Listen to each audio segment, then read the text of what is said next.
At 09:47 on January 14, 2026, a bright red marker flashed across the monitoring screens at Pituffik Space Base. Far out in the freezing waters west of Greenland, the 33,000-ton Russian nuclear-powered icebreaker Arctica was forcing its way through the ice, moving deep into Greenland's exclusive economic zone, only 18 kilometers from the capital, Nuuk. To NATO, this was not just an unexpected approach, it was a direct challenge in one of the most sensitive regions on Earth. Within minutes, 2 Danish F-35 fighter jets were ordered into the air from Thule Air Base to identify and shadow the vessel. But when the aircraft were still about 50 kilometers from the target, something went wrong. Both jets lost satellite navigation at the same time. Russia's Murmansk BN electronic warfare system had reportedly been activated, creating a powerful 100-kilometer interference zone across the Arctic sky. In an instant, some of the most advanced aircraft in the world were left struggling to operate in a region where visibility, distance, and timing meant everything. And that was only the opening move. According to NATO analysts, Moscow had prepared another layer of pressure beneath the surface, one that could only be answered by a force already moving in the shadows. Even the Kremlin may not have expected what was about to happen next. But before we return to the standoff, it is important to understand why Russia chose this exact moment. On the wider geopolitical chessboard, this move was far from random. Moscow was trying to solve several strategic problems at once. The timing was especially important, coming just before February 2026, when President Trump was expected to reduce funding for NATO. By pushing into the Greenland Sea, Russia appeared to be testing a new gray zone scenario, similar in spirit to Crimea, where international rules are slowly stretched until a new reality is created on the ground, or in this case, on the ice. At the same time, Moscow was sending a message to Beijing, using the situation to highlight the capabilities of its Yasen-M submarine technology to a major strategic partner. But the most important objective was likely aimed directly at the United States, slowing down the planned upgrade of the Golden Dome radar system at Pituffik. Russia wanted to show that if Washington moved forward with a missile defense shield in the Arctic, Moscow could turn America's northern doorstep into a zone of constant pressure. Back in the operational area, the failed F-35 interception forced NATO to change tactics immediately. Fortunately, the Royal Navy's Type 26 frigate HMS Glasgow was already conducting exercises near Nuuk. This ship represents one of the most advanced anti-submarine platforms in the Western Fleet, equipped with the Type 2 087 passive sonar system, sensitive enough to detect faint underwater signatures from extreme distances. After receiving the emergency order, HMS Glasgow turned sharply, increased to flank speed, and headed straight toward the disputed zone to cover the gap left by the aircraft. Then the sonar team picked up an echo roughly 8 kilometers away. The British commander decided to carry out a warning maneuver under the rules of engagement. A Mark 54 light torpedo was released in non-explosive mode, designed not to strike, but to create a powerful acoustic signal underwater. A clear message telling the opposing force to pull back. But NATO had underestimated how prepared Russia was. The moment the Mark 54 entered the water, Glasgow's warning systems erupted. Torpedo in the water, torpedo in the water, bearing 000. The warning did not come from the surface vessel Arctica. It came from 150 meters below the sea. Hidden beneath the frozen waters was the Yasen-M-class Kazan, one of the most advanced submarines in Russia's northern fleet. No one knew how long it had been waiting there, silent and unseen. The Russian captain did not pause for new instructions from Moscow. He answered according to a simple principle: move for move. A heavy 53-65 KE torpedo was released into the water. Its primary payload was not set for a direct strike. Instead, it was programmed for a close-range proximity burst, designed to send a message without crossing the final line. Seconds later, the ocean erupted. A towering column of water rose almost 30 meters into the air directly in front of HMS Glasgow, just 400 meters from the ship. The pressure wave from the 2-ton Russian torpedo was far stronger than the British warning shot. A massive wall of water crashed against the bow of the frigate, and the result was immediate. The composite sonar dome at the front of HMS Glasgow was shattered. In a single moment, Britain's most advanced anti-submarine ship had lost its underwater vision. The pride of the Royal Navy was now drifting in the Arctic waters with its main anti-submarine capability gone, while the real opponent still had not shown itself. For the coalition forces, the situation had shifted from dangerous to almost impossible. As HMS Glasgow struggled to regain control, the maritime radar screens detected 3 new contacts approaching from the north. They were Okean-class Project 2 2100 border patrol vessels operated by Russia's Federal Security Service, the FSB. Each vessel was roughly 90 meters long. Moving in a wide horizontal formation, they closed in steadily, creating a floating barrier between the British frigate and the port of Nuuk. Legally, this was a calculated move by Moscow. The FSB vessels were not classified as warships. They were registered as law enforcement vessels. Under Colreg's Rule 18, NATO ships could not simply push through them or take aggressive action without risking a serious legal and diplomatic crisis. On the surface, HMS Glasgow was blocked. Beneath the surface, Kazan was still moving silently. The Yasin M submarine continued gliding at a depth of 150 meters, and in the Arctic, that number mattered. At that depth, Kazan was positioned just below the thermocline, where changes in temperature and salinity create a natural acoustic shield. Sonar waves from NATO sensors could bend, scatter, or reflect back upward instead of reaching the submarine. To the remaining NATO systems, Kazan had almost disappeared. The British ship was trapped on the surface. The Russian submarine was hidden below, and above them, electronic interference continued to disrupt the sky. For a moment, the outcome seemed almost decided. Moscow had control of the surface, the depths, and the airspace. Now imagine being the NATO admiral watching this unfold in real time. Now put yourself in the position of the NATO admiral. If no outside help arrives, what would you do?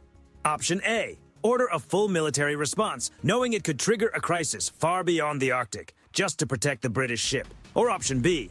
Pull back, accept the humiliation, and allow Russia to treat this sea as its own strategic backyard. Comment A or B below. Now let's see how the Americans handled this almost impossible situation. From a distance, Washington had been watching every move unfold in real time. And eventually, the decision was made. It was time to step in. Russia's actions were no longer just a gray zone challenge. The situation had crossed into a direct confrontation involving the equipment of an Allied force. At Patuxent Space Base, American technicians quietly activated a next-generation over-the-horizon radar system, known by the code name REL-6. Unlike conventional radar, which is limited by the curve of the Earth and vulnerable to local interference, REL-6 uses the ionosphere to scan far beyond the horizon, reaching ocean surfaces up to 3,000 kilometers away. But its true advantage was not just range. REL-6 had been upgraded with advanced AI signal processing, allowing it to filter out background noise and search for the smallest changes on the ocean surface, tiny disturbances caused by a snorkel, a wake pattern, or the pressure shift created when a massive submarine moves beneath the waves. The data from Patuxent was then transmitted through a secure, very low-frequency channel, one of the few communication methods capable of cutting through Russia's electronic interference. Kazan had relied on the thermocline, it had relied on acoustic stealth. It had relied on the Arctic itself. But this time, that was not enough. On American radar screens, the submarine appeared as a long, unnatural scar across the ocean surface, marked near coordinates 72 degrees 16 minutes north, 55 degrees 32.2 minutes west, at an estimated depth of 220 meters. The target data was immediately sent to a U.S. Navy P-8A Poseidon, which had taken off from Thule. Because GPS was still being disrupted, the aircraft relied on its inertial navigation system, avoiding dependence on satellite guidance altogether. Now the search had truly begun. After receiving the coordinates, the P-8A did not immediately engage. The crew understood exactly what they were dealing with. Kazan was not an ordinary submarine. It was one of the most advanced platforms in the Russian fleet, and defeating it required more than force. It required a message. Instead of launching a direct strike, the Poseidon released 88 advanced active sonobuoys in a checkerboard pattern, forming a wide detection box around Kazan's last known position. Then the buoys activated together. From multiple angles, they sent sonar pulses through the water, creating a multi-static detection net that pressed in from every direction. The layers of the Arctic Sea could no longer hide Kazan the way they had before. Its stealth coating, designed to reduce detection, was now far less effective against this kind of coordinated sensor field. Moments later, the P-8A's onboard computer confirmed the lock. The weapons bay opened. A heavy Mark 48 ADCAP torpedo dropped into the sea. But the real purpose of this move was not destruction. The Mark 48 was wire-guided, meaning it could be directed with extreme precision and was not easily confused by acoustic countermeasures. From the aircraft, the weapons officer guided it as it descended toward 220 meters, moving at high speed through the dark Arctic water. Kazan had been found, and now it was being followed. The torpedo closed the distance rapidly, heading straight toward the Russian submarine. Then, at the final moment, it changed course. Instead of making contact, the Mark 48 swept past Kazan's command tower at a distance of less than 50 meters, close enough to be unmistakable, far enough to avoid crossing the final line. The message was clear. We see you, we can reach you, and the next move is yours. The sound of the Mark 48's water jet engine echoed through the hull of the Russian submarine like a final warning in the darkness. In submarine warfare, there is no clearer message than this. We know exactly where you are, and we can reach you whenever we choose. But the captain of Kazan was not inexperienced. Inside the command compartment, he did not order the submarine to surface. Instead, he clenched his jaw and gave the command for an emergency evasion maneuver. Seconds later, Kazan released 12 MG-74 hydroacoustic decoys into the water. These were not simple noisemakers. They were highly advanced imitation devices, designed to copy the engine signatures, propeller frequencies, and even the underwater echo profile of a Yasen-class nuclear submarine. In an instant, the P-8A Poseidon's combat screen changed completely.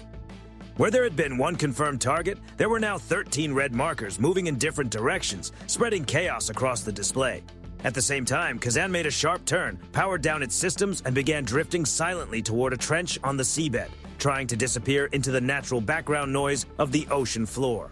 Russia was now testing whether the American system could separate the real submarine from the illusion. High above the Arctic water, the crew of the P-8A faced a sudden wave of confusion. The aircraft's AI-assisted tracking system was being flooded with false signals. If they followed the wrong marker, Kazan might slip away. And if Kazan escaped, the balance of the entire standoff could shift again. But the American admiral at the Pentagon had expected this kind of move. So instead of relying only on sound, they turned to something much harder to disguise: magnetic fields. The P-8A Poseidon dropped lower, descending to just 60 meters above the waves, an extremely risky maneuver in blizzard conditions. Then the pilot activated the MAD sensor, the magnetic anomaly detector mounted at the rear of the aircraft. No matter how advanced the MG-74 decoys were, they were still relatively small objects. Kazan was different. It was a massive 13,000-ton structure of reinforced steel moving beneath the sea. Even if it stayed silent, even if it hid inside the ocean's natural noise, it could not completely erase the way it disturbed the Earth's magnetic field. Then the weapons officer saw it. A strong magnetic anomaly appeared on the screen. "Large magnetic contact detected, bearing 310, he called out. The real target had been revealed. Kazan's hiding place was no longer a mystery. But this time, the Americans did not send another torpedo. Instead, they released a small underwater acoustic signal device directly above the submarine's position. It was not designed to destroy, it was designed to overwhelm. The device sent a sharp, powerful sound wave through the water, striking the area around Kazan's hull with enough force to shake the submarine and disrupt its sensors. Inside Kazan, the impact was immediate. The entire vessel trembled. The sonar team lost clear readings. For a few critical moments, the submarine was no longer invisible, no longer fully aware of its surroundings, and no longer in control of the underwater picture. The Russian captain understood the danger instantly. Kazan was deep in unfamiliar Arctic waters, surrounded by uneven seabed terrain, hidden ridges, and underwater rock formations. If the submarine kept drifting blindly, the risk to the crew would increase with every second. The game had changed. The pride of the Northern Fleet had been forced into a corner by a combination of American radar, airborne tracking, magnetic detection, and psychological pressure. With no safe alternative left, the Russian captain gave the order for an emergency ascent. High-pressure air rushed into the ballast tanks. The submarine began rising. At 10:45, the frozen surface of the sea split open. A dark shape broke through the ice-cold water. Kazan, the Yasen-M submarine that had been hiding beneath the Arctic, surfaced in the middle of Denmark's exclusive economic zone, fully exposed in daylight. For a nuclear-powered submarine, being forced to surface in such a sensitive area was more than a tactical setback. It was a public embarrassment. It also gave NATO the clearest proof yet that Russia had been operating far deeper inside the disputed area than Moscow would ever want to admit. Once Kazan surfaced, the entire Russian formation began to change course. The icebreaker Arctica and the 3 FSB patrol vessels slowly turned away and started moving back toward Russian waters. In Brussels, NATO officials finally allowed themselves to breathe. The standoff was over, but no one was celebrating too loudly. Russia had gathered valuable information about NATO's reaction speed, sensor patterns, and communication behavior. HMS Glasgow, one of Britain's most advanced frigates, had to be taken back to port for serious repairs, with the damage expected to cost millions of pounds. Europe also learned a difficult lesson. Without the most advanced American support systems, its Arctic defense network was far more fragile than many officials wanted to admit. And in Washington, even after the successful outcome, the Pentagon had its own concerns.